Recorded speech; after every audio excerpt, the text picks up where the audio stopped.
And welcome to Radio Friends. This is Tuesday, February the 26th, and it starts this week.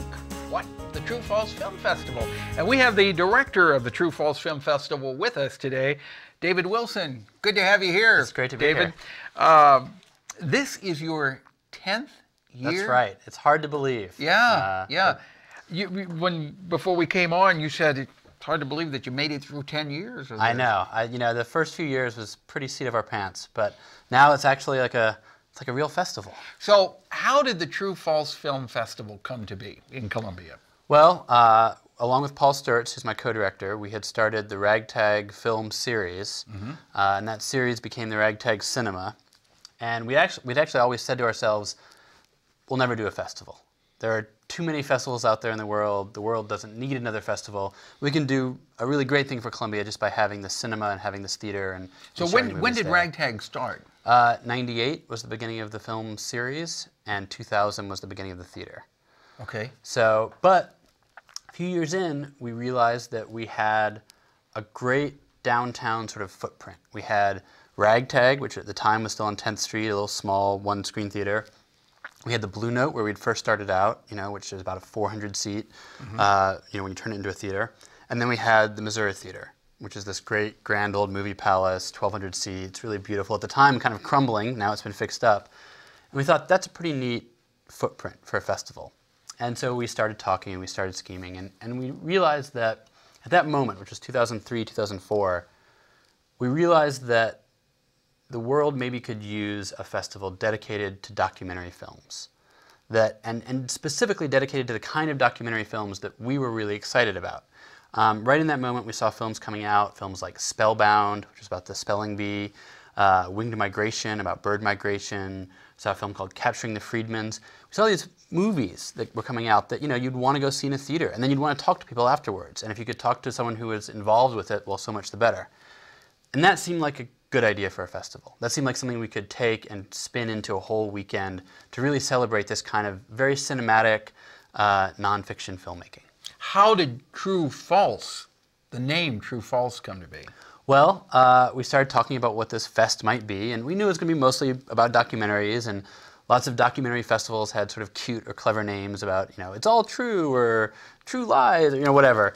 But we thought, maybe there's something interesting in foregrounding this idea that all the movies we watch, whether it's Harry Potter or a Michael Moore film or the nightly news, those are all subjective forms of entertainment, and they all have some amount of true in them and some amount of false in them, and we need to kind of on ourselves as viewers be able to sort of parse that a little bit. So we thought we liked the idea of sort of saying, well, true and false, and the festival is about thinking about this whole picture. TrueFalse Film Festival, that's how it came to be.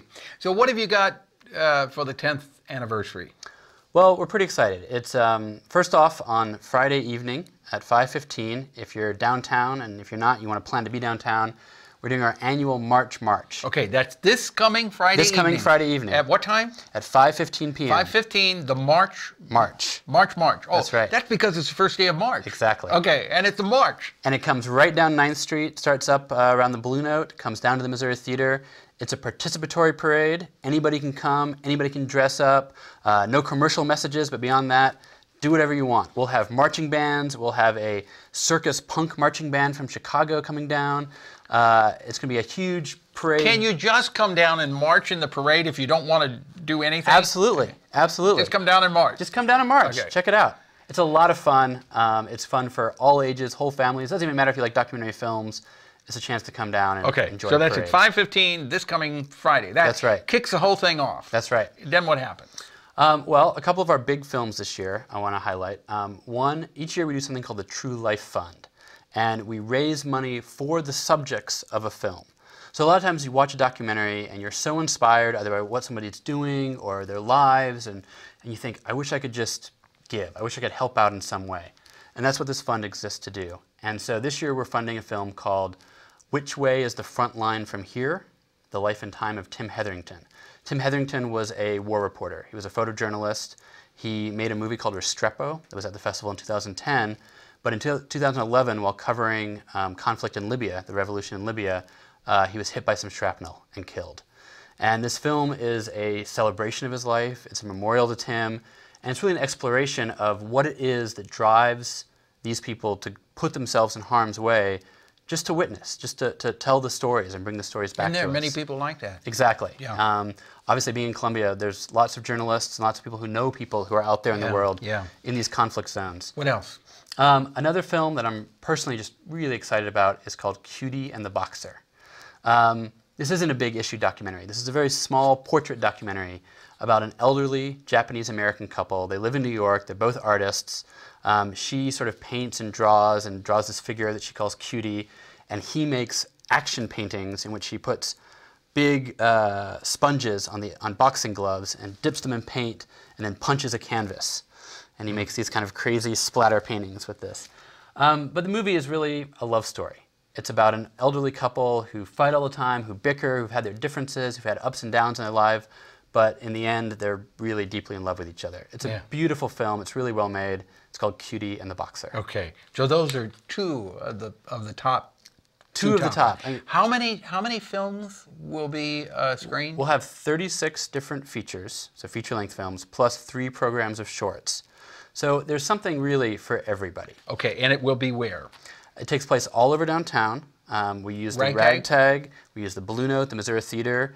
Last year we added Jesse Hall, and we'll be doing that again this year, which is a pretty amazing thing to see. So you're doing it at Jesse, you're doing it at the Missouri Theater, Blue Note, and Ragtag. Not to mention the Globe Theater at the First Presbyterian Church, the Picture House at the United Methodist Church, and the Forest Theater at the Tiger Hotel. Where can people go to get information?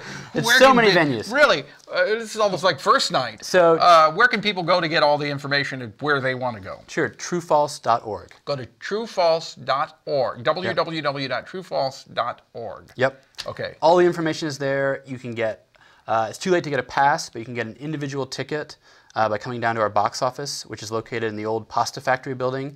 There at the corner of Hitt and Broadway. Yeah. And you know what? You can even just, if you just want to see a movie, walk up to the door of the Missouri Theater or Jesse during the course of the weekend, show up an hour early, and you'll get to see a movie. Okay. It's that easy. All right. It starts this Friday with the March at 5:15. It runs Friday, Saturday, and Sunday. True False Film Festival. David Wilson, thank you so much for coming by. Always a pleasure. And best of luck with it this weekend. Okay, Wednesday, tomorrow, we've got MU Healthcare on and Missouri Contemporary Ballet. Our program directed by Travis McMillan of the Reynolds Journalism Institute. Audio is Pat Akers from KBIA. Our floor director is Charles Minshew, and our assistant producer and guest coordinator, Uncle James Mauser. Thank you for listening. See you. Bye-bye.